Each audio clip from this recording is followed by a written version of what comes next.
What is going on, guys? Welcome to the Reformed Reader, the channel where we review different forms of media through the lens of a Christian who is under the authority of the scriptures. My name is Josh, and today I have a special treat for you because we're going to be doing a review of Everyone on This Train is a Suspect by Benjamin Stevenson. And the reason why today is going to be a little bit different and hopefully special for you guys, the viewer, is that I am not going to be reviewing this by myself, but I read this as a buddy read with Ted over at Ted Read Instead and Brian over at Adventures in Literature. And so you guys are going to get, for the most part, an unedited conversation between the three of us. And you guys are going to get to see how three different Christians could have three different perspectives reading the same book.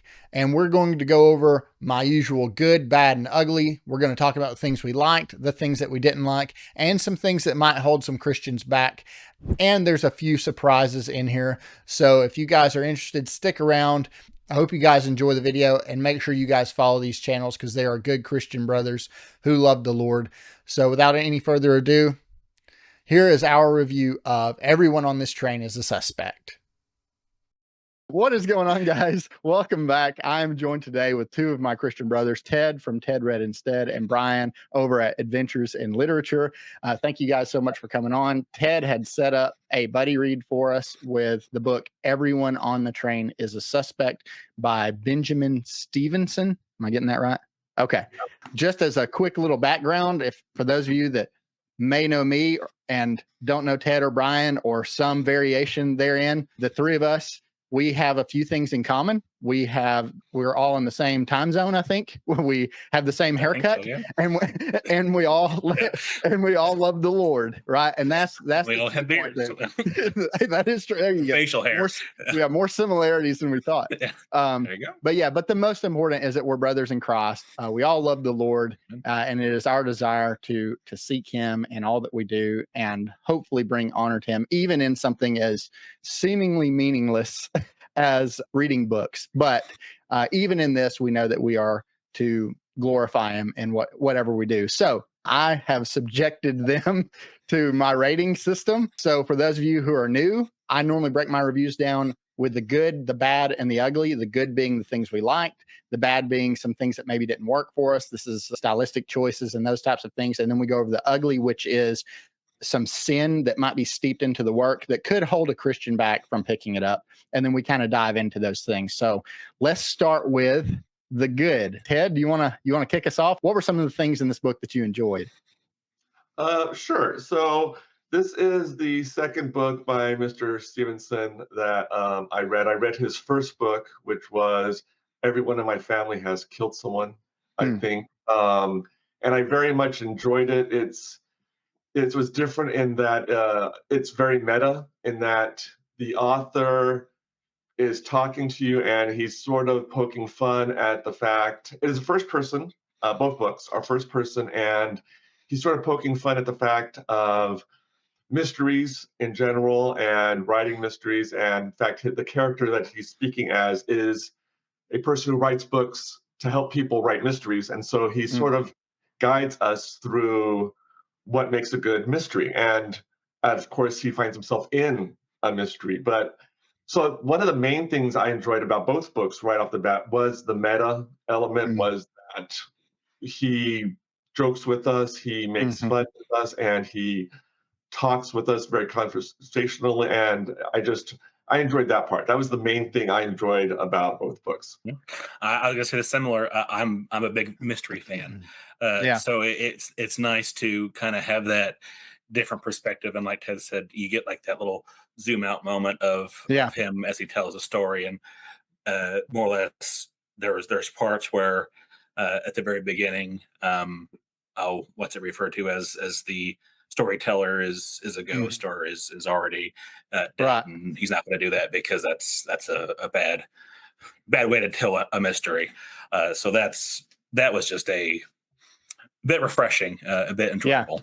For me, the thing I enjoyed the most about it is this was a genre I haven't picked up yet. I love mystery stuff. I love thrillers. So from somebody that's kind of coming from from that fantasy sci-fi mostly type of genre, it seemed like watching an episode of Monk.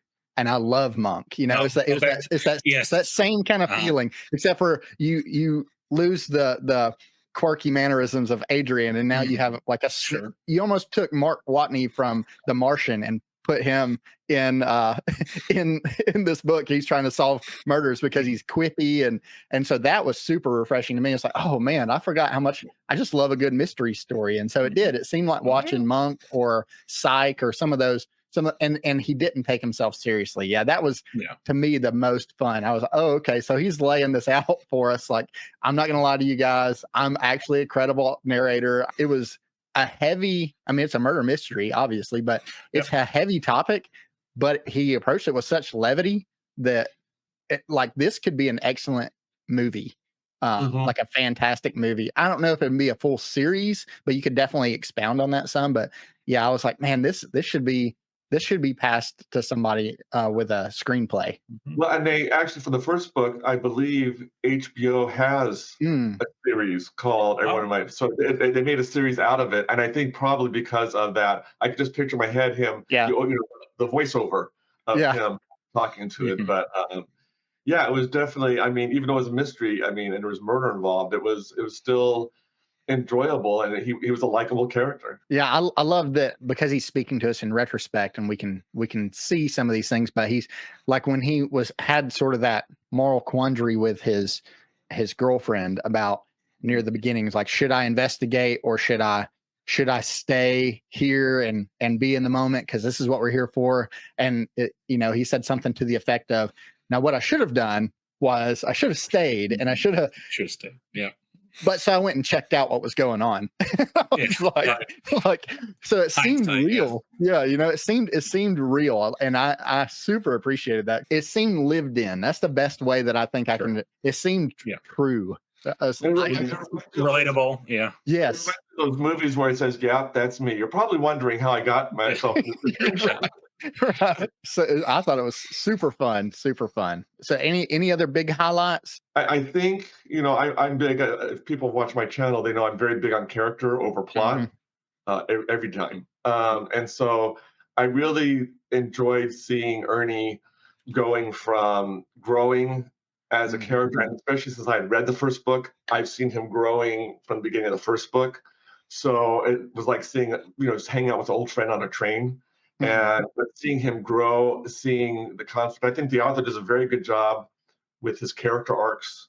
And a lot of times, with mysteries, there's the danger, and Brian, of course, could talk to this, but there may be a danger of being plot centric and, here are the clues, here are the end. I think he really did a good job of character first and not let the story support the characters. And that's I appreciated that. Definitely. That's very big for me as well. Is you got to make me fall in love with the characters in order to care about the story. Like that's key. And I'm fairly interested in reading the first one, mostly because my brain is going to yell at me until I do. But just overall, it was very well written. Not Stephen King-ish where you go 3 pages with what the train looked like. And that's kind of why I kind of prefer mysteries, is just because they're typically very an easy read. Yes, because that's, I don't know, it's just my mood most of the times. Yeah, the pacing was good. I think the pacing was good too. Yeah, for anybody watch, Brian is a mystery pro. He is like, and so when I opened this book, like I was like taking notes. I was like, all right, what would Brian do here? Like, because if I watch an episode of Monk, the thing I love about Monk, the TV series, is that it shows you who did it, and then the entire episode is figuring out how they did it. And so that's a nice take. But when pretty much every other series, movie, or whatever, you're trying to figure it out as they are. And like the writer said, it would be disingenuous of him as the writer to withhold certain information from the reader in order for them to be able to solve it. He wants us to be able to solve it. And so when I'm sitting there reading through some of these things, and he's deliberately mentioning certain character names or mentioning certain, when you're watching a TV show or a movie that's a mystery or murder mystery like that, you can much more easily miss these things. But when they're in writing, it's like, okay, he named this guy for a reason. And so what's that reason? Or he named this, like he mentioned the handbag or the axe hanging over this intentionally. You know, it's like, why would he do that unless it's going to come into play later? And so while I was sitting there, like, I'm like, I got to make notes because Brian's gonna school me. So I'm like, I gotta try to see I gotta try to see if I can figure this out, you know. And then as I'm writing it, I think it was probably the first 5 pages, he actually put like an asterisk. He was the author said, "Hey, by the way, I know what you're doing. You're writing down every detail that I'm explaining, and but not all of them are relevant." I was like, "Oh, what a jerk!" Yes, like I definitely wasn't doing that. Well, and it's funny because every now and then he goes, "If you're keeping tally of the names, I said this name 100 times." It was a nice little. I was like, oh. How many times did you have to go back after revisions and figure out how many times you said this person's name or like, I'm out? On page 108, I'm going to be mentioning this. It's like, oh, the poor editor. That's exactly right. Yeah, maybe the editor was like, take it easy, man. We don't, you know, like, back off a little bit. I took it to my editor. I'm so sorry. I really did. I enjoyed that quite a bit. It was just in the similar vein of Monk, and I'm going to refer to that quite a bit, apparently. Sure. But it was just so different. It was this, as far as a murder mystery, was so different in a similar way that Monk is, that it made it absolutely unique to all other murder mysteries. Because otherwise, you're like, okay, trying to figure out motive, murder weapon, all that stuff. And this is like, I'm going to just dump cold water all over every idea you think that you have. You know? And Monk was one of my favorite shows because it came out when I think it was when I was in middle school or something like that. So I can't remember. I think the early 2000s, but that was one of my surprise favorite shows growing up as a kid. Well, so good. There was Monk, and then there was also, what was it, Psych? Psych. Sort of in the same kind of. Yeah. Same. Yeah, I liked Psych more when I was younger. And then as I've gotten older, it's switched. And I'm like, okay, Psych's a little too silly for me. But my kids like it. And it's on VidAngel, so they can just watch, you know, whatever. I'm like, okay, y'all. They're like, oh, you know, Sean and Gus are making fart jokes again or whatever. So they start cracking up. And I'm over here laughing at Monk because he just can't. He can't process anything because he's got dirt on his hand. You know, I'm like, that's like much more relatable now, I think. Go ahead. Monk was my brother and I. My brother's 4 years older. He preferred Psych when it came out, and I was one where I just have always preferred Monk. Just as that, man, the theme song to Monk too is hard to old beat. Man. Well, it changed. It went from the guitar. I forget who did it. Yep. But then it went to Randy Newman's Jungle Out There, which so good. is very, very fitting. And I quite liked it. And there was one episode of Monk where it was Sarah Silverman played his number one fan, Stalker, and Stalker, and they did an episode where she was upset because she was previous fan of a show that changed the theme song, and she mentioned if you ever get a show, never change the song, and then it ends with the old theme song, and I'm like, oh my gosh, that's so awesome. Good. I also loved that you learned later that all of the titles of each episode were named by her. Like she's like, "Oh, that's Mr. Monk and the gum murder." Or, that's Mr. And you're like, he's like, "What are you talking about?" So clever, yeah. But this, it had such a. So I would say if somebody liked Monk and they pick this book up, man, they're going to be. I think the hook is pretty set after chapter 1. Oh yeah. All right, so we talked about the good. Now let's talk about the bad. Now the bad, for those of you watching who aren't familiar, these are stylistic choices, maybe a character we didn't like, and not a character that we didn't like that we're meant to not like, but maybe it's the main character that we're supposed to empathize with that maybe didn't connect with us. So these are just things that maybe didn't work so well for us. So Brian, you want to kick us off on this one? What? Sure. Really, as far as characters, there's not one that jumps out to me. I pretty much fell in love with all these characters. I'll go with my brain. I figured it out fairly early, just because I don't want to get too much into it. But mysteries, unfortunately, a lot of times they just have to follow the same script. For a lot of times, and it's just when you read a lot of them, You don't read them too much for the puzzle, and I go in knowing that most likely I'm going to figure it out, and that's okay, as long as the story is good. So I guess that for me is still the bad. It's still going to be a little gripe as far as that goes. As far as everything else, I can't really think of anything that might jumps up to me right now. But maybe when you all talk about it, it might trigger a memory. Like I said, this is 2 books ago now, so it's getting followed away and can't remember. If anybody doesn't have an excuse, it's me because I just read it. So. For me, and again, unfortunately, I'm comparing it to book number 1. I found there was quite a number of characters, a lot of characters, and I found myself trying to remember who was whom. Yeah. And it's like, and because a lot of them were all in the same profession of the book industry, it's like, well, I can't believe so and so did that. I'm going, okay, was he the agent? Was he the publisher? Was he the author? Was he the illustrator? Exactly. And so that was hard for me to keep track of who. Other than that, that would probably be my only. I mean, as far as the prose goes, I found myself chuckling. So it wasn't the word usage didn't. It would probably be that the confusion of who said what and when and how are they related to each other. That would be, even though it was a small train, it wasn't like a huge city. Right. It was still hard to keep track. I mean, and then also he threw in the fans, people who were just that were mystery fans. And I'm going, right. Okay, so, and he's saying, well, now they may be suspects. I'm going, okay, well, slow down.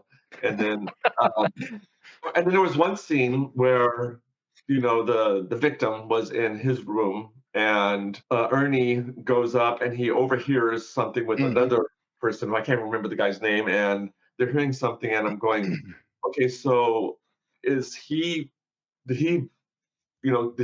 stumble upon this guy who was also eavesdropping, or did the guy eavesdrop first, or did I? And it was just very confusing description-wise of, okay, I wasn't sure what was going on. And I found myself a lot of times just going, hey, Ted, just go with it and see what happens. Yeah. Yeah, that was mine too. It was just, I have such a pictographic imagination that I really need to see what it like. A lot of times if I read a book that has it's a novelization of a film or vice versa, I like to go and look at the characters so that way I can put faces to names, and it helps me differentiate quite a bit. And so I had something similar. I was like, okay, I got to keep everybody straight here, because it gives you that introduction of each person sort of in the first chapter or 2, but then sometimes he'll use last names of characters or first names of characters, or he'll be talking about that publishing company that was, and so I was like, okay, hold on a second. I'm getting this mixed up with her, and that's his girlfriend, not his agent. I'm like, okay, hold on a second. Like, I just got to get my bearings. And so I'm not a guy that puts sticky notes or tabs or anything in books to keep track. I'm like, if I get lost, I just get lost and I keep trying to plow through, So that was me too. It was just like, okay, there's a smattering of characters kind of all up front. And then it's like, all right, now you have to try to keep them straight. And when I started looking into it a little bit, the author apparently did an interview, and he actually said he did that on purpose. So that way, if you got some of the characters mixed up, it would help muddy the waters as far as who your suspects would be. And I'm like, yeah, but you just told us on the front of the book that it's everybody. Right.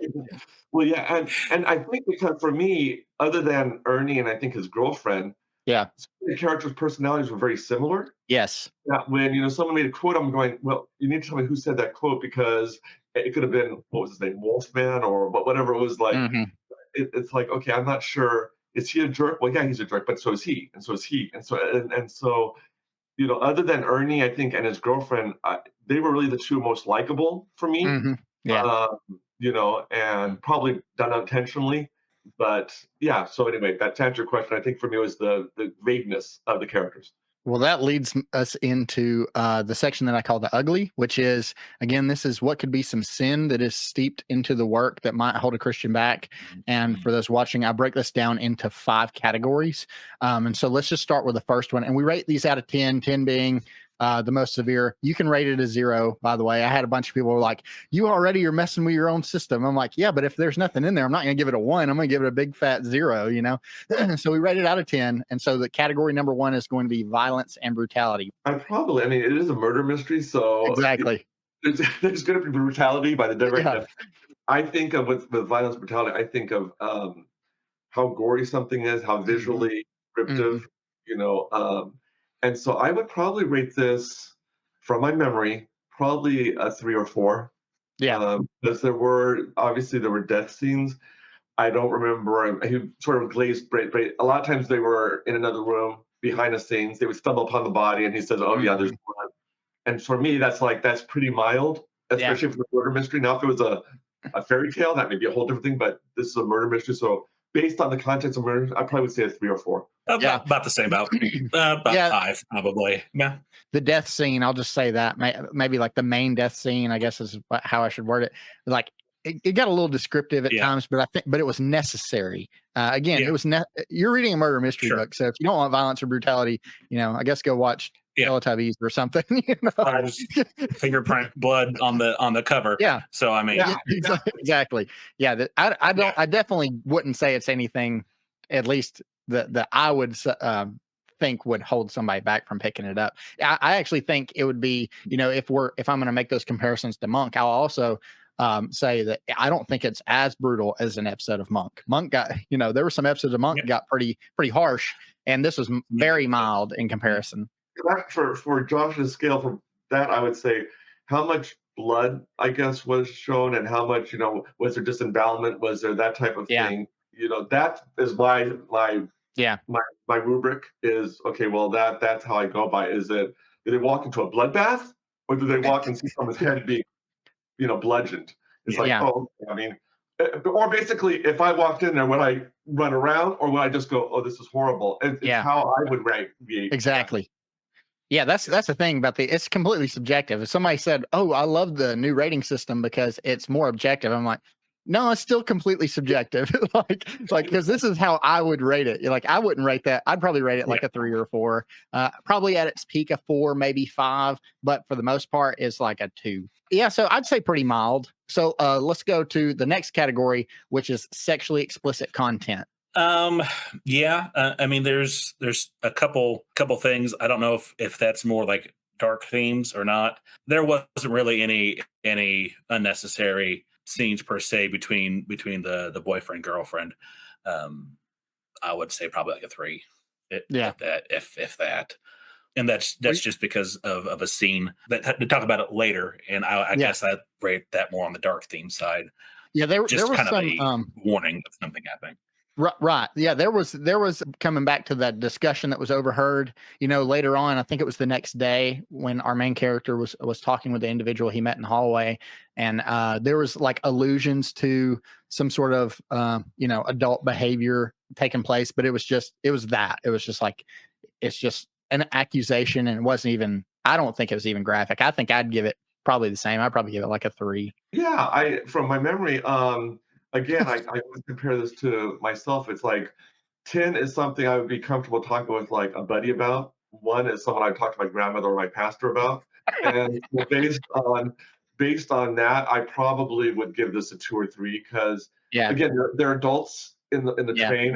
I don't think I remember any description of nudity. I don't know if you even used the word breasts or anything like that. You know, he may have said, you know, she was dressed, you know, provocatively whatnot, but I don't think there was any mention of skin, and that was, and I appreciated that. I appreciate that because when it gets that much, it's like, okay, now this is becoming a different type of book, and I'm not sure I'm into it. But I would say, like you guys, 2 or 3. I'm gonna throw this one out there. I'll the only thing start this one. I would. Oh, go ahead, Brian.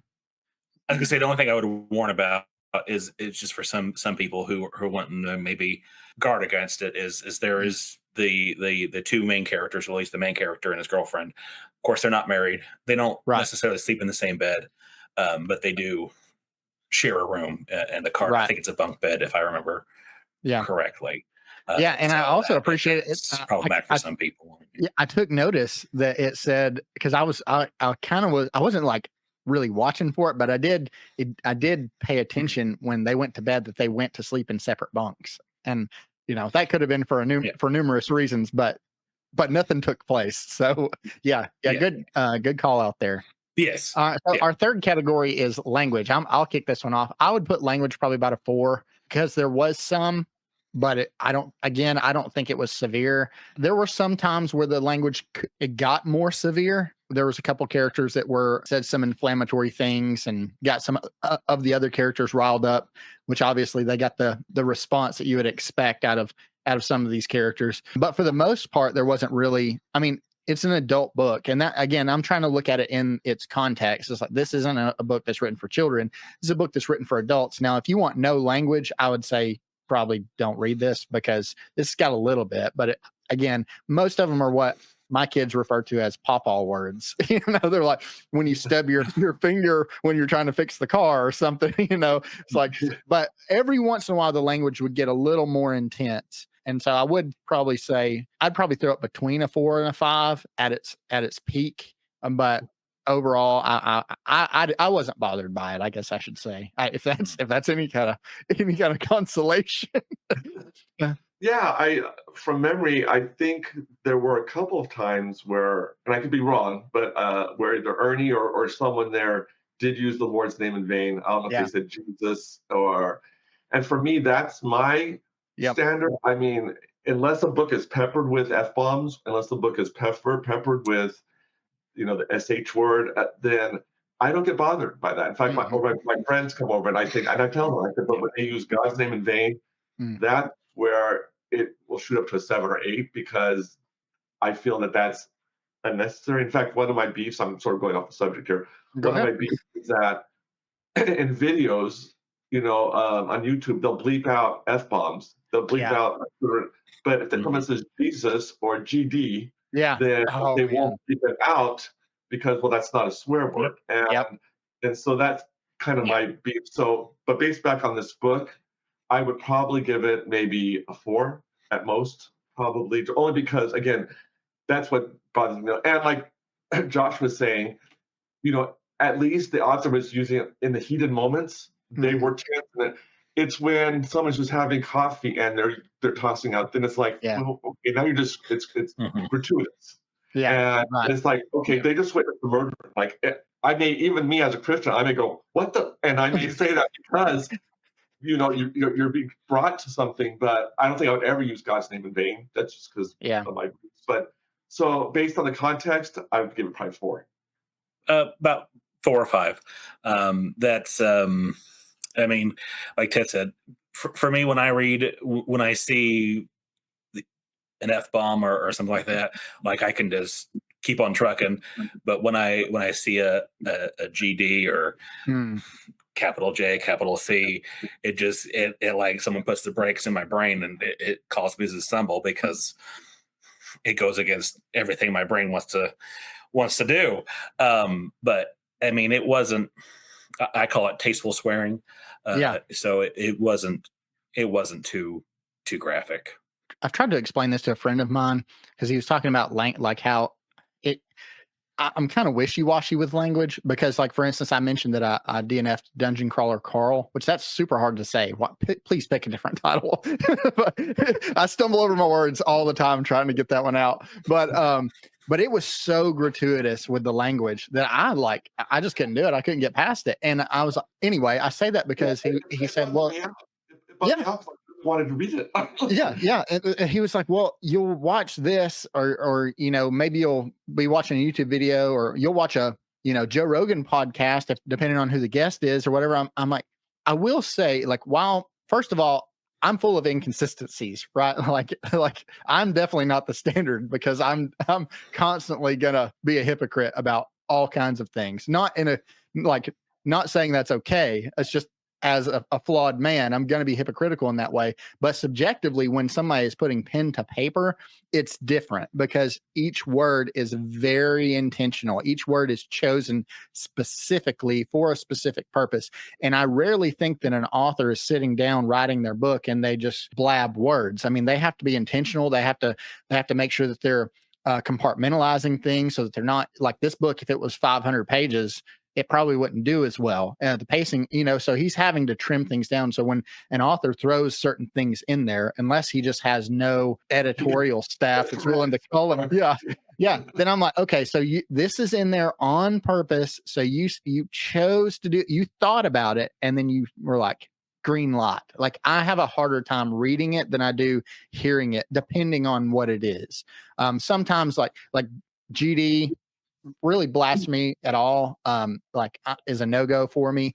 But if I'm watching Saving Private Ryan, and I've used this example before, if I'm watching Saving Private Ryan, like, I'm going to give that a pass for the most part. I still don't really like, it's not that I enjoy hearing it, but it's far different than reading something like Dungeon Crawler Carl, because it's just gratuitous and you're just trying to be nefarious. You're like, oh, look, I'm gritty, like, no.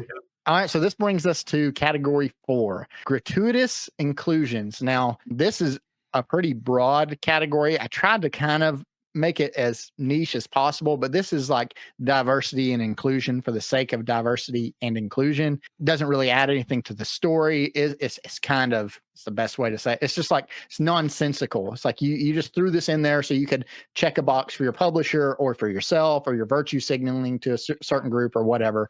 So I'll just go with Ted. All right, let's go with Brian. Brian, what would you give gratuitous inclusions? Look at Ted. I think I threw you one last time. I would probably say 7, 8. There is a mention of a same-sex attracted person in there, which it just kind of seems like it was just thrown in there to be there. And then maybe towards the end, maybe all throughout, I don't know. I still like the characters, but I was kind of getting a little bit of the dumb male with the girlfriend being there, a little bit of at least in my opinion. Other than that, I really can't think of anything that just steps out of the pages. Yeah, okay, that's interesting. See, I'm saying 3 or 4, because yes, there was the same-sex relationship, but I think maybe, and again, it's been a while since I read it.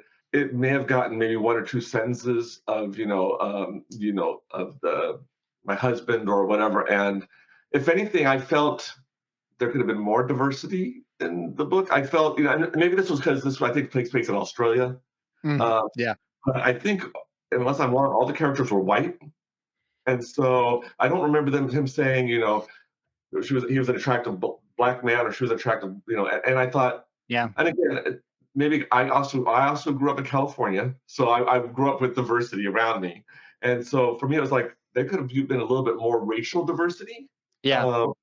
And that, but as far as, and Brian brings up a good point, because I hadn't thought about, the woman superhero. And again, if it's written well, I have no problem with strong female characters, right, as long as it's not put out there just to be, all the men around her are stupid. Right. As long as it's like, if she has flaws as well, then yeah, let's do it. And, so I would say 3 or 4, because again, that was the only thing I could think of as far as same sex was. Now, had it been Ernie and his boyfriend going on the train, and that, then, I know that Johnson passes as well, if unless it's needed. And I'm going, well, yeah, it's never really needed. That's my point. That was kind of my point, because like sometimes, as far as like same-sex relationships go, I think it's very rarely ever needed, because if an author is good enough to be published, then they could work around it if they so chose. They just chose not to. But yeah, that's my point. And so, like you mentioned, the racial diversity, I'm of the same mindset. I'm like, if you have a train full of people, then, especially if it's modern day, it's not some fantasy world that you made up, because that's a different story. But if it's modern day on a train in a pretty heavily civilized area, you're going to have some pretty diverse characters out there. Now, it very well could be that the author, it was his intent for us to just assume that Juliet was Mexican, or somebody else was, fill in the blank, redhead, or whoever. But I got sort of the same feeling. It's like, okay, this is a train full of white people. basically an episode of Friends. On Yeah. and so Well, just say they do acknowledge that the train's going over indigenous land. Yes. Right. I think they do that at one point, which I wasn't sure the train conductor at that point if he was an Aboriginal, I think is what they call people from Australia. And maybe he might have been. I don't know. No, I was just gonna say maybe the author didn't really give a lot of visual descriptions and maybe left it up to us as. But from what I remember is that his Sylvia or whatever his agent's name was, her blonde hair, and so you sort of assume that and so based on all of that, I would give it probably a 4. Okay, well, I gave it an 8 and I DNF'd it. No. But no, let me. Everyone's talking about what a Brian's channel. We really enjoyed. Let me qualify. And I've made mention of this, sir. Please do, Josh. I'm done. Let me qualify this by saying that over the past probably 2 years, personally, I have been really convicted over same-sex inclusion in things. And I think people that have seen any of my other videos know that for the most part, is that for me, like I've grown such an aversion to the gratuitous inclusion of this in work that it's difficult for me to hang on to it, because then it's there in the back of my mind. I'm like, why did he have to do that? And I say that, and there are some people, and it's a justified claim, that say, well, how come you're not that way with murder? Or how come you're not that way with some of these other sins? Because sin is sin. And while I agree that sin is sin and ultimately does end or result in the same, or does have the same result, that not all sins are created equally. And there are some sins in the scriptures that are they're laid out and are explained will face harsher judgment, and that it says there are some sins that are abominations to the Lord. And so, when somebody is trying, yes. And so when somebody says, well, lying is just as bad as homosexuality, well, you're not reading it in context. You're not really reading it. What you're doing is you're justifying why it should be permissible, which is normally the intent of the argument, right? It's not that they really believe that lying is bad either. They really don't believe any of it's bad. And all I'm saying is, to me, this is something that my personal conscience, or has weighed heavy on my conscience as of late.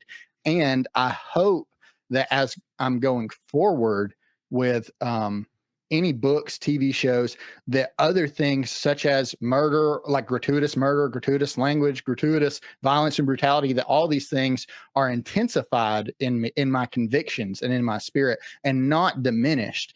And so I think that I will see a trend of me DNFing more books, not less, unless I shift what I'm reading. So I do want to say, I did at that point. I tried to move past it. I was like dead. So disappointed. I'm not even mad. I'm just disappointed. No, I will say that once I got to that point, I pushed forward another chapter, and I was really into it. Like, I'd come off about 3 more DNFs, and so I have had zero desire to read this month. And then I get to this, and I was sucked in. I was like, yes, I needed a good mystery. And then I'm like, no. So I got a little upset, and I'm like, I'm closing the book. And I will say, my previous books that I've all had to DNF for the same reason probably amplified this. And so if I would have read it when I had some good books in between, it probably wouldn't have hit me as hard. But because it's like, there it is again, for me, I was like, okay, I'm going to take a day. I'm going to pray about it.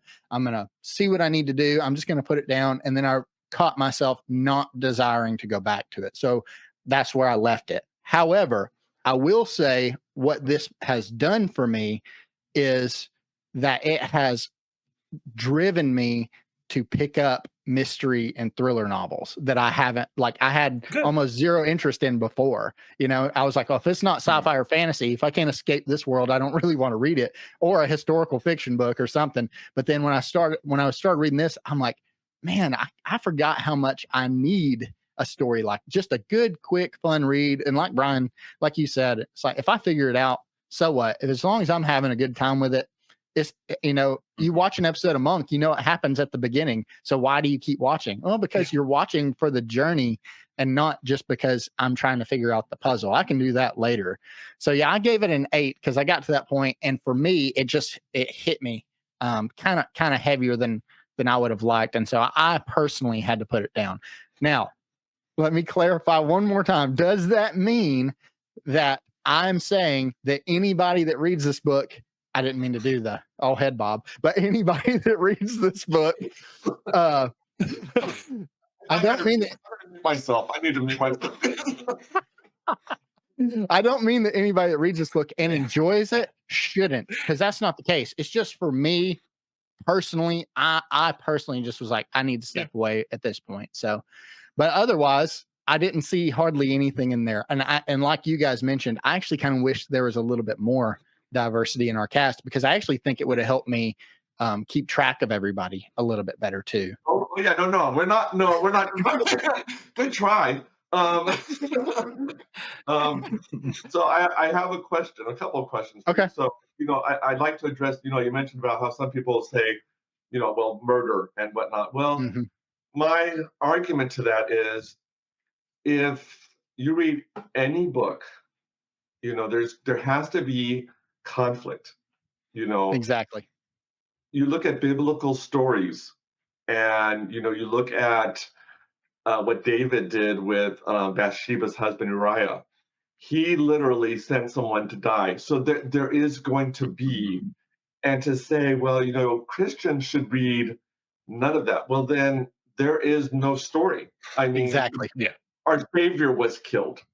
So it's to say that, well, you shouldn't read murder or you shouldn't read swearing. I think there's a danger in that, because for me, and I think I mentioned this to Josh, or I mentioned maybe one of Josh's posts. Josh was talking about, for him, demon, spiritual warfare, and whatnot is a discomfort for him. And I said, as it is for me, if I read a book where, as long as evil lost, as long, for example, this piercing darkness, or this present darkness, at the end of the book, everyone prayed, which strengthened the angels, and the angels conquered it. For me, that was very satisfying, very rewarding. I have seen movies like the movie Fallen, where at the end, the devil wins. Yeah, I'm out. Yeah, and it's like, no. I mean, I'm still old-fashioned, where good shall always win. And so if, because it's like, well, if I said, well, I'm not going to read any books that have demons in it, for example, I wouldn't read the Bible. The Bible has demons, it has spiritual warfare. But again, I want to make sure the demons lose at the end. And I want to make sure it's because of our God conquering, and not because, because the angels did all. No, it's God. Yeah. So I think, like Josh has said many times with this channel, is that each person has to make the decision for their them. own decision. Yeah. Yeah. And if this book if it was just a train, it was a pride train where it's just, it was, Ted. You didn't see that? I'm just kidding. Yeah. But or if it was just JC being left front, again, you have to. So, and I'm not going to mock Josh because he says, well, I got to get him, because he's my brother in Christ. You mean anymore? Yeah, you're not gonna. I'm curious. I'm going to look to see if the Reformed non-reader is available for a channel name, because the Reformed DNFer.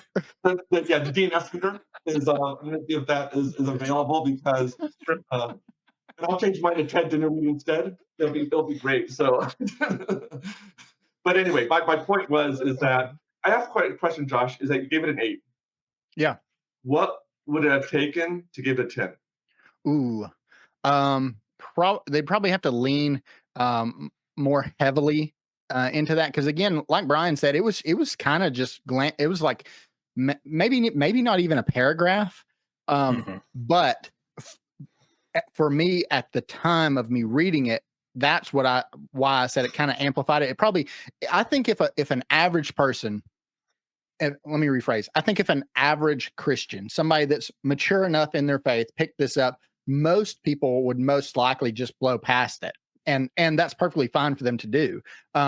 But because of the history I've had recently, it kind of tended to push it over the edge for me because I was hoping to get away from it. And when I started reading this book, it just threw it right back up in my face, which kind of made me go, oh, again. So I would say to get it to a 10, they'd probably have to go into some descriptors. I guess I'll just put it that way. Some descriptors of a same-sex relationship, or if there was a book that I DNF'd a couple years ago, surprise, there was a book that I DNF'd that was a fantasy book, and it was like a murder mystery in a fantasy world. And I was sucked into it. And they had all these 3 different point of views. I'm not going to bore everybody to death, but they all tied together to this one story, this one murder that had occurred. And by the end of the story, and I'm talking the last 5 pages, you find out that the whole story, that the woman that was killed because she was a lesbian, and everybody was just judging her, and they shouldn't have been judging her. That's a 10 for me. It's like, okay, so your entire plot was based around prejudice against same-sex relationships, and not just prejudice, but then it started virtue signaling, like, how dare anybody, decide to even speak out against this, let alone commit a heinous act. Now, I'm not saying that that's okay. I'm absolutely condemning that, right? That behavior. I'm to love them, but to love them, there's a radio host that I listen to here in Alabama, and he said, I'm not going to pat their back all the way to hell, right? And that's what real love is. Love is for me to come to an unbeliever, somebody that I actually care about, and be willing to have a hard conversation and say, I love you enough that I know this conversation could ruin our relationship, and I'm still willing to have it because it's true and you're on a pathway to death, and I don't want to see you die, because we are going to, but you're going to suffer a second death unless you repent. And so that's, if I see a story that is completely wrapped up in gratuitous inclusions, as far as like it's the main plot point, I'm out. But honestly, most of the time I won't make it that far because once it gets thrown in there, I'm sometimes I can move past it. If it's, like I said, if it's just a glancing character, or even if it's, again, like you said, if it's not needed, if somebody's trying to make the world feel more real. And I quoted a Blake Crouch book that I read and I loved, and he had mentioned that there was, like a side character, that she was gay and she was in the military and blah, blah, blah. He gave just a little bit of backstory to explain why she tended to have more manly attributes. And then that was it. And so for that, I kind of gave it, I don't want to say I kind of gave it a pass. I wasn't like, oh, that's great. I mean, you could have done that a different way, but I understood what the author was doing there. He was setting it up for this certain purpose. And so at that point, I'm like, okay, I get it.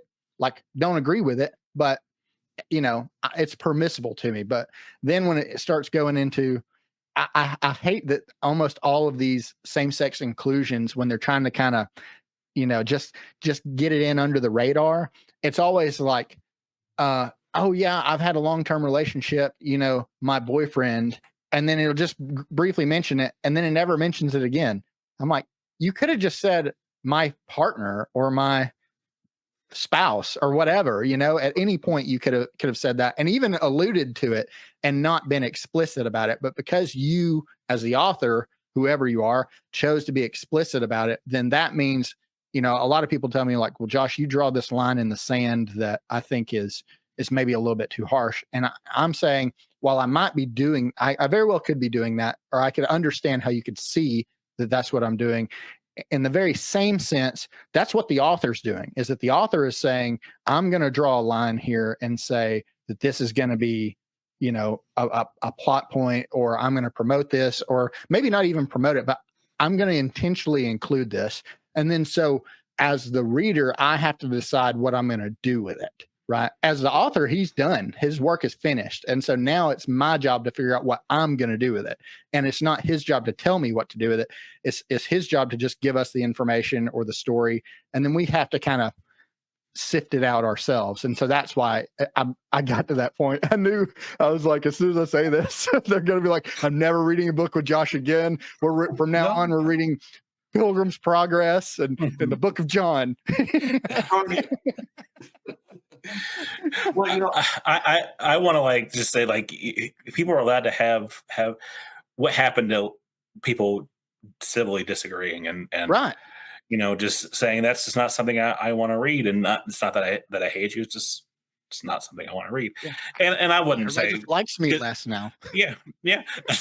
Well, I mean, I have plans to read. I think it's called Razor Blades of Tears by S.A. Crosby, which is centered around two fathers, and they have two sons that are killed, and the two fathers disagree with what their sons did, but they're on a journey, and it's not something that I'm going to say I'm not going to read it because they have two gay men in there, but it's just one where if I know it going in, it's one thing, and I'm okay with people coming to me with certain things and trying to change my opinion, or at least see if I'm open to at least have discussions, because that's I don't. And this is people that at work they'll say, well, let's debate on this, and I'm not a person that I don't want to debate. I want to have discussions, because debates, there's a winner and a loser, versus discussions where you can get down and you can get into the nitty-gritty. And my opinion is we can have a discussion and still disagree, but let's go grab coffee and be done with it. That's what it was like for me growing up as a kid. It just I mean, but I don't know.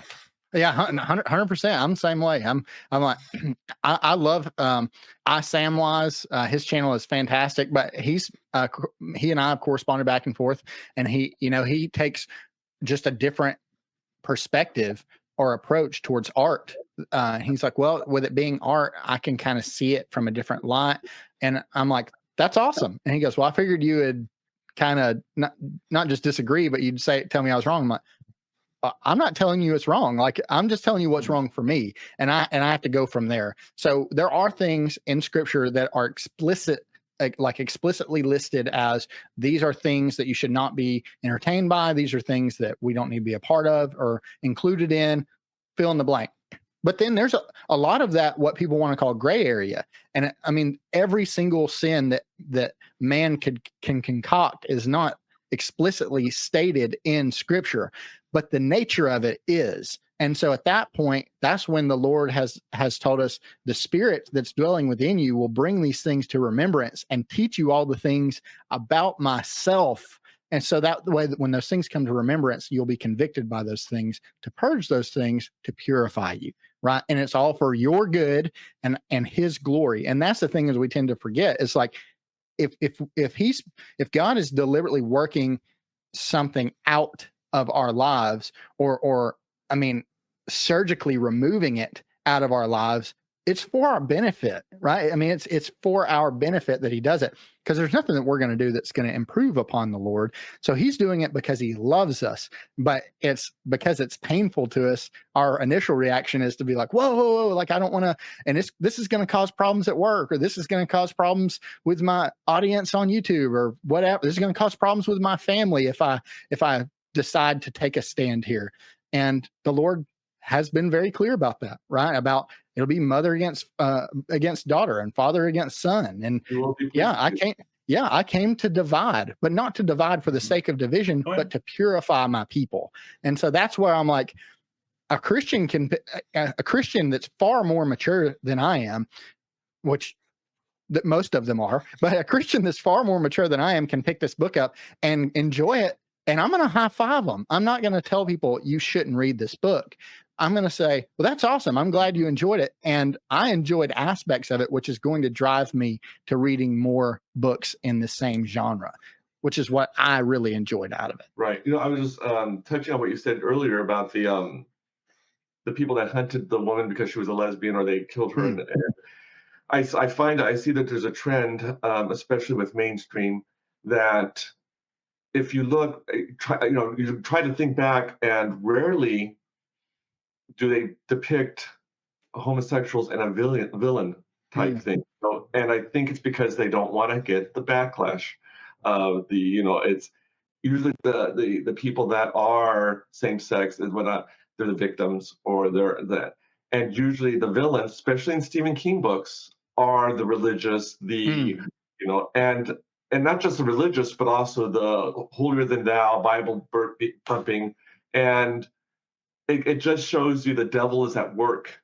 in the book, saying Christians bad, everyone else good, and Right. and I think that's and like Brian mentioned, you when you go into something, you go into it knowing that right. that's going to be that but if I do read a book where it's clearly, that's one reason I don't read Stephen King, it's Christian's going to be bad. I have no interest in reading it because I am Christian. It would be if I was a black person and they said, well, black people are bad, then why would I read that? Why would I? Right. So I think it's as authors, I think I have responsibilities that I just want to read an author that doesn't have an agenda to push. Just Right. Me too. I want a good story. I want a good story with good characters that it pulls me out of this place for a little while and then I can go to bed. Well, that's like Brian, you mentioned there's a book. So there's a book that I've been recommended by a ton of people called Ordinary Grace. I think it's been pretty popular on YouTube here as of late. And they were like, it's a good coming of age story. It's sort of a mystery. And so I looked into it and I'm like, man, this sounds great. Sounds very similar to Boy's Life by Robert McCammon. So I'm like, I would love to read this. And so of course I do my initial Google search, like, is there LGBTQ stuff in this book, or is this book inclusive? Because you can't put what books don't have it, because that's never going to come up. But you have to do the reverse engineering of like, what is this book inclusive? And then so I found, there's a gay character in the book. And so my initial reaction is, okay, well, I'm just going to abstain from it. Well, then I had people reach out to me afterwards and they go, however, there is a character that is a homosexual in the book, but his father's a pastor, and how his father shows compassion to him and love to him while not accepting the lifestyle and holding to what he knows is true.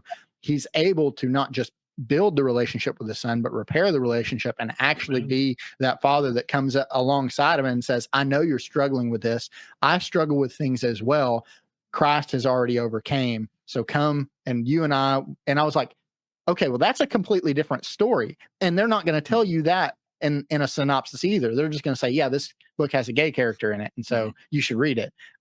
Which is why I've been surprised at how much acclaim that the book has gotten, is because it seems to not necessarily vilify homosexuality, because I don't think it's, I don't think that should be the case either. We shouldn't vilify homosexuals. It's a tendency, just like I have sinful tendencies, but then we have to, what we do with those tendencies or refrain from. But to see somebody redeemed out of it, like, that's a different story. Like, sign me up all day long. I would love to read that kind of a book, especially being a dad. Like, now I'm like, it doesn't take much for the waterworks to turn on for me. If I see some dad stuff, I'm like, I'm done. Like, don't y'all stay over there. Don't even look at me, because I'm, my shirt is wet right now. Just don't bother me. My eyes are sweating. I'm allergic to emotions. Leave me alone. And the thing is we have to understand, as Christians, if we read anything that has the real world, there are going to be liars, thieves, murderers, rapists, killers, homosexual people, adulterers and whatnot. And for us to want to find a book that has none of that, then we're not going to find it. And there's no conflict. There's no, like you said, there's no conflict, because there has to be more. There has to be, every story that I've read up to this point, if you look for it, has a moral standard somewhere. There's, even if it's subjective, it's a moral standard, at least to the author.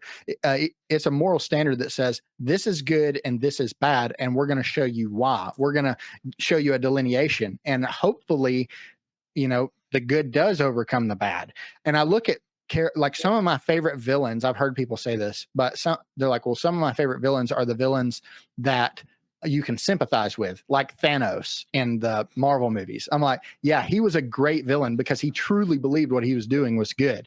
But and they're like, well, see, so there can be books where you can read and all the characters are morally gray. I'm like, that's not the same thing. You're comparing apples and oranges here, because while in this scenario, Thanos, yes, he believed what he was doing was good. Nobody else did.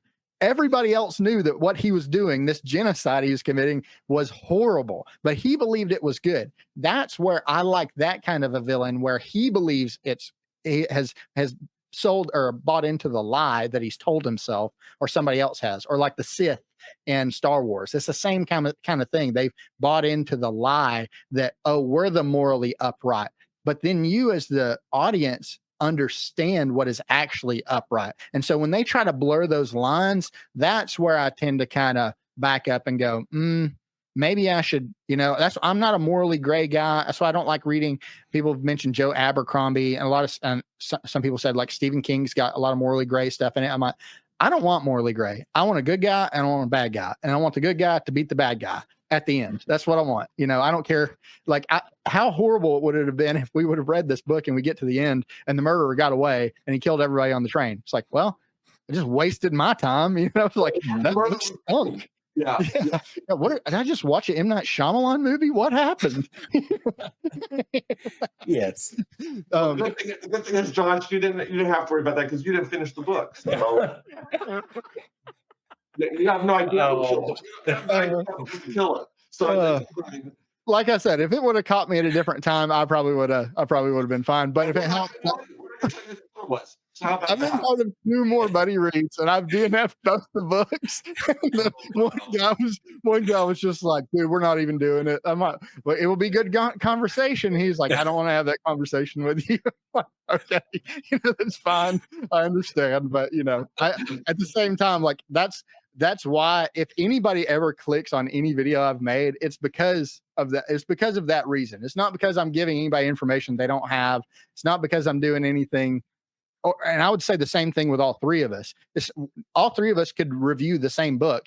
And so it's like, well, what would dictate somebody watching your channel over somebody else's? And it would be, you've either got to bring something to the table that other people don't, or they most of the time really just want your genuine opinions about things. They don't want you praising everything if it's not good. They don't want you to tell you to go out and make purchases, because in a small way we are doing that. We're promoting somebody to go purchase a book or not to purchase a book. And so that's why, like, at the end, when I do the end of my videos, I try to make sure to say that I want to make sure we spend our time, energy, and money on things that don't dishonor the Lord, because that's what we're doing. Because if we send money to an author that's just promoting sin left and right, you're not telling them, well, I like this book, but I'm not going to read this other one because it's got, this super adulterous explicit scene in it. Well, they don't see that. All they see is the check that they got written. And so all they know at that point is, oh, what I'm doing clearly is working, so I'm going to keep doing that.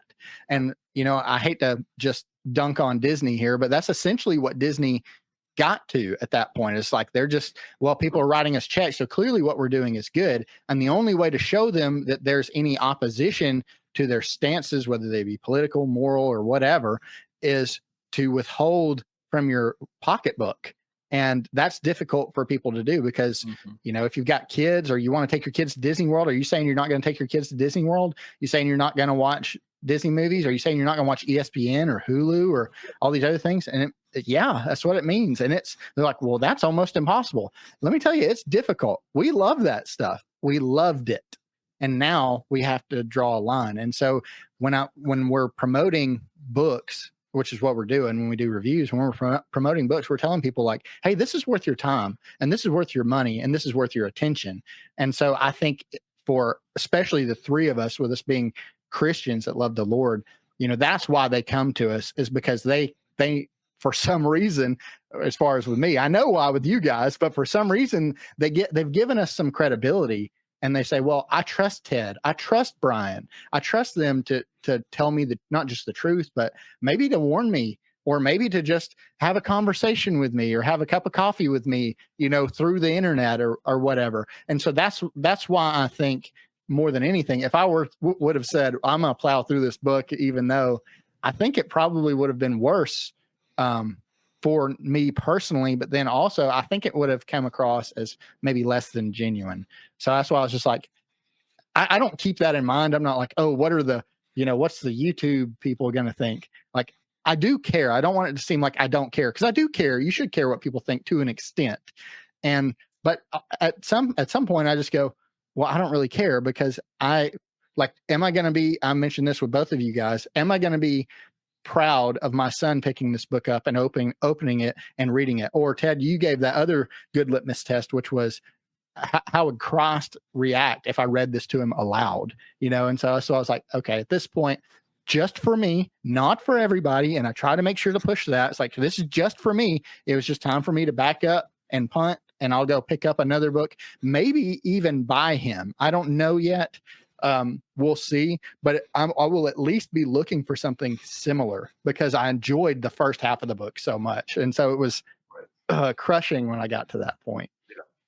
Yeah. All right, so this leads me. That's a super long-winded always by me, by the way. My goodness. So it leads me to leads me to the last. I'm not going to edit this at all. It leads me to that's fine. The point 5, which is dark themes. What would you say, Ted? What would you say? What kind of dark themes did you see, or would you even say there were any? Or, well, just so that we're all on the same page, what do you classify as dark themes? Because to me, what may be a dark theme for me, maybe different than what Brian is, I think of dark themes as dark as in dark. It's it's it's an apt description. Thank you. I'm a teacher. I was something light. Yeah, I think of dark. For example, as I mentioned earlier, a dark theme would be spiritual warfare. Yeah, where the enemy wins, where that's So, but it's subjective. Like in one of the Piercing the Darkness of President, it was indoctrination of children, and how Satan is getting into the school system. And for me, that's a dark theme, because I love children so much; they're that valuable to me. It's a dark theme, but I understand it was needed because that's the conflict. Sure. So, So what is considered a dark theme? I mean, this is my definition, and so, like you said, it's going to be different for each of us. But I normally tend to lean on like that it has some sort of a spiritual aspect or a spiritual tie-in to it. Whether it be literal spirits, or it very well could be things like sin that is being promoted, or that there's an undercurrent of it's hard for me to get, like, for instance, when I read Dracula, I would definitely say there's a dark theme there, right? But it's not a dark theme that, like, that's why you're reading it. You're not reading it because it's like, I can't wait to be indoctrinated by this horrible spiritual battle. No, it's like the whole theme of the book is darkness, and then is the light overcoming darkness. But normally when I rate dark themes, it's more of like, is there a spiritual aspect that is being pushed that is in opposition to Scripture, or is or a moral? I would say the same kind of. Is there a moral undercurrent that is sort of in opposition to Scripture that might be being pushed, or have that underlying current of promotion somewhere along the lines? Right. Okay. Well, then based on that, looking back on the book, I don't think there were a lot of dark themes. I don't, it was very secular in that, it was a murder mystery. It was, so it wasn't a murder mystery where he had a crucifix and he's trying to fight, evil. So I would say maybe a 3, possibly. I didn't see it as, for example, the movie Fallen. Definitely like a 9. Yes. Right. But this book definitely. Again, probably if it was above a 5, I probably would have put it down. Unless, like I said, if I saw that demons were going to lose, then I keep reading because I want to see that. But so I guess the dark thing maybe isn't necessarily a bad thing for me, as long as that in the end, right wins. And so this I would say probably a 3 at most. What about you, Brian? So I would take your definition and then also add on like things that maybe could cause trauma to certain people. So like there is it's talked about. There is a woman that is I'll have to set it for myself because raped by somebody and has a child as a result of this, and they touch on it, and it is in there.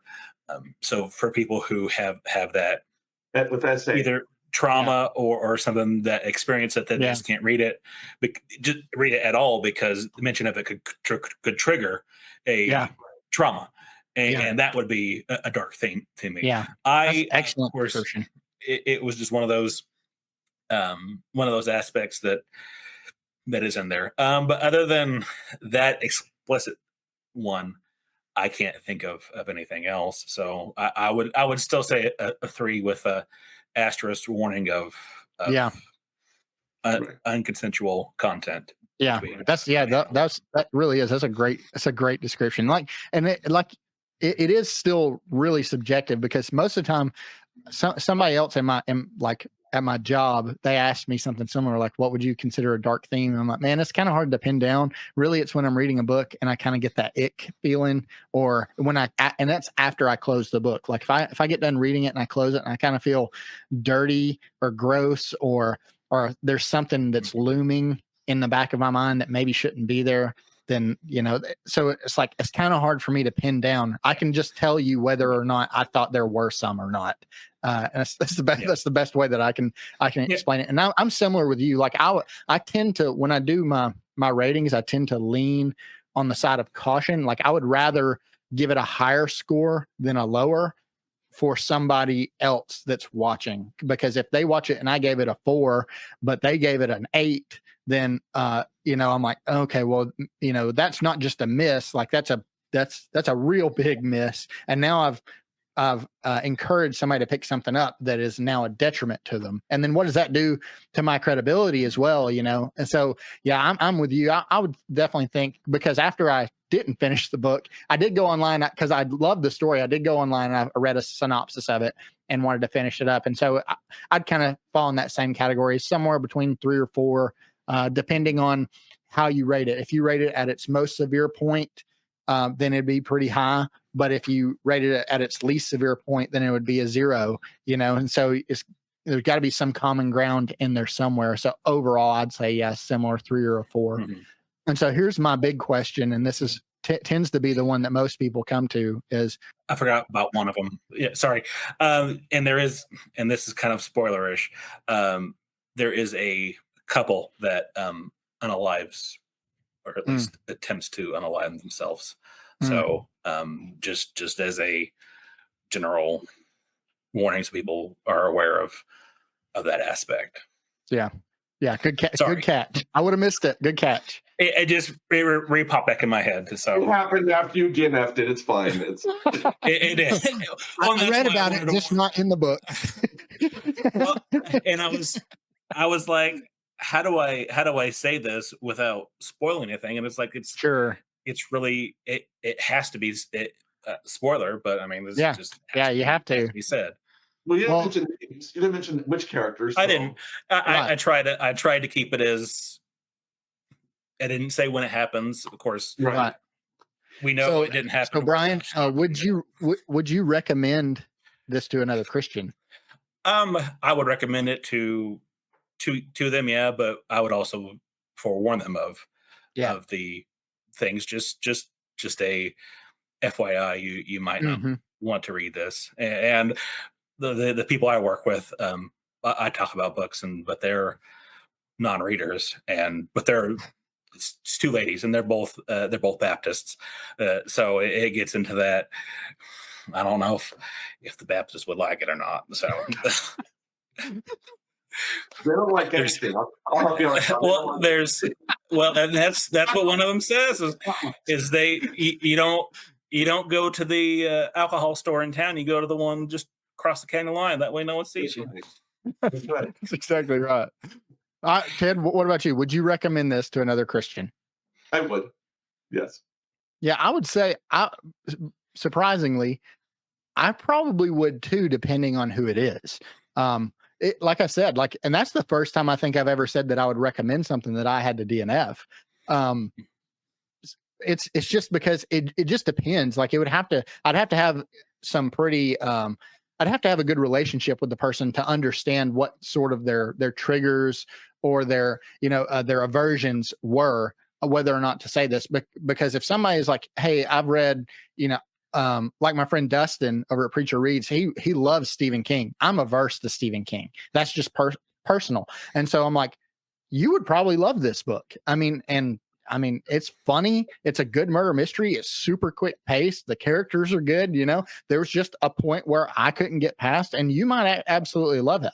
You might detest it. I have no idea, but just being able to kind of have those conversations with somebody. And like you said, Brian, giving somebody those disclaimers, like, hey, I would recommend this book. However, just know that these things are in there, and I want to be upfront. That way you're not, blindsided by them.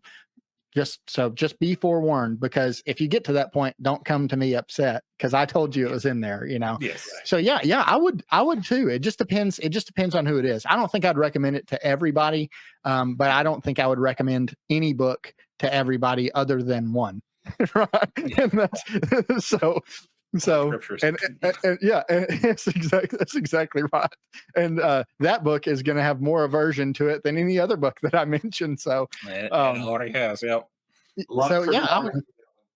So overall, at least Ted's going to blast me, but overall, I had a good time with it. I really did. It's just for me, it just had that one thing, and I was like, if it wasn't for that, this probably would have been one of my books of the year so far, just because it was just so much fun. Which leads me to the next book that I pick up will probably be murder mystery. So I'm probably going to pick y'all's brains about like, hey, where do I go from here? That's one, the DNF. Yeah. Let me know which other book I can disappoint you guys with. Well, guys, thank you guys so much again for coming on. Ted, thank you for setting all this up. You're the man, as usual.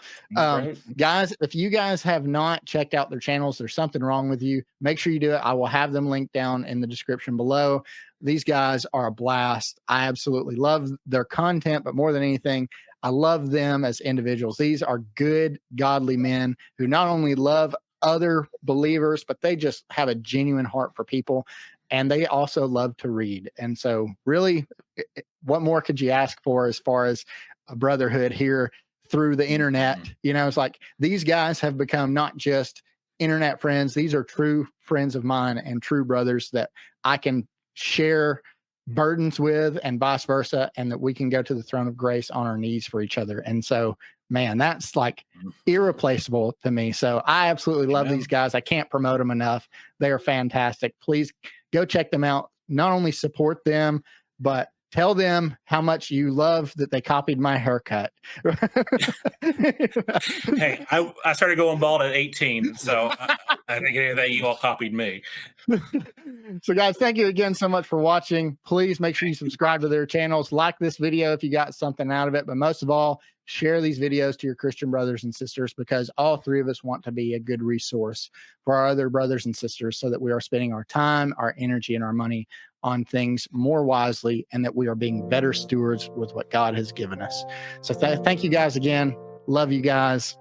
Thank you guys for watching, and we'll see you guys on the next one. Bye. Thank you.